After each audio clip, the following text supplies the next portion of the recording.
Before humanity got hit with yet another global pandemic, some of us may have experienced getting lost in the hustle and bustle of everyday living.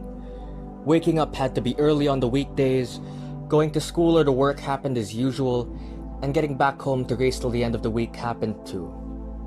Life was like a busy intersection, and we just couldn't seem to find any empty stretch of road. We all had one thing in common back then. It was time famine. That was until trouble struck a few months into 2020. Now, we still do have one thing in common, but it's trouble of a different sort. Life seems so slow now, so boring. There's no reason for you to get up, because there aren't going to be any after-school programs, workshops, basketball games, nor concerts to attend to. Life feels like it passes you by day. Today felt like yesterday, and you suspect tomorrow won't feel any different. Sure, you try to pass the time with Netflix binge watching or video games or Twitter, but even that loses its flavor after burning through the first few weeks of staying at home. As you go to sleep, you stare into the open ceiling, wondering if there's even anything left to look forward to. This, my friends, is a phenomenon called time poisoning. It's not so easy to cure, but it can be dealt with. Bear with me.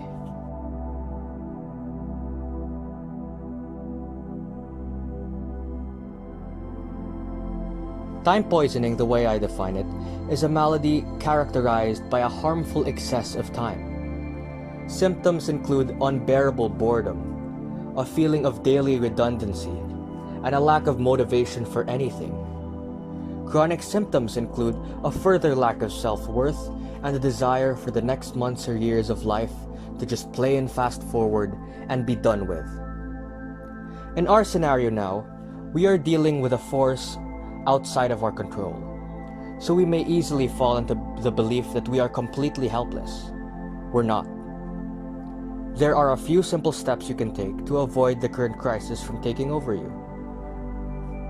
But first, we must examine the root of the problem. Time poisoning really just amounts to our perception of having too much time. And our perception of having too much time depends on whether we have enough activity and sensitivity. Activity is the structure of your day-to-day, activities.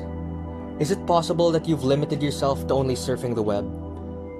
Also, are you restricting yourself to only a few activities in a day? Remember, the range of activities is just as important. You might get away with 24/7 Netflix and chill for now, but you'll eventually get bored, and the time poisoning will set in. Planning the next day in a calendar before you go to sleep is an excellent way to bring about some structure.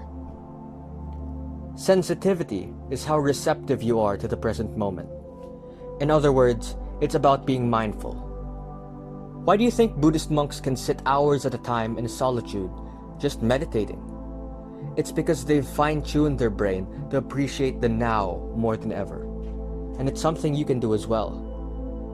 Meditating for at least 10 minutes in the morning can help.